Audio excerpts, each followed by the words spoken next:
পুরুষদের একটা বিশেষ শক্তি যেটার দ্বারা তার সন্তান হয়, পরিবারটিকে, হ্যাঁ, এগুলো বুঝেন তো, হ্যাঁ, বেশি ব্যাখ্যা করার দরকার নেই। তা ওটা ওনার নাই। তো আমি বুঝালাম যে হ্যাঁ, এটা কোনো অসুবিধা নেই, ঠিক হয়ে যাবে। তো পর যখন বললাম যে ঘুমাতে হবে 8 ঘন্টা, আমি তো যে চাকরি করি ঘুমানো সম্ভব না। আমি তাহলে ওয়ালাইকুম আসসালাম, তাহলে ঘুমাইতে না পারলে আপনি যেভাবে চলছেন ওভাবেই চলেন, শুধুমাত্র ওই যে আরেকটা বিয়ে করবেন এই চিন্তা করেন না, মানে বউ মারা গেছে আর কি, আর ওই সন্তান এইসব চিন্তা বাদ দেন, আপনি যা করতেছেন ওইটা ভালো করে করেন। নাকি বুঝেননি?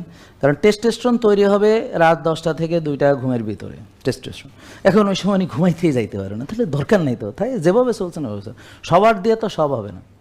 এরকম কত লোক আছে বিয়ে করে না সারা জীবন, এরকম বহুত লোক আছে, বহুত মেয়ে আছে বিয়ে করে না, বহুত মেয়ে আছে, বা স্বামী স্ত্রী আছে, হ্যাঁ, সংসার চালায় যাচ্ছে, অনেকে আছে ভালো মানুষ সংসার চালায় যাচ্ছে, ভাই বোনের মতো, বাচ্চা কাচ্চা হয় না, এরকম বহুত পরিবার আছে। তো এটা সমস্যা। কিন্তু আপনি একটা জিনিস চাইবেন, কিন্তু তার জন্য আপনার টাইম নাই, তাহলে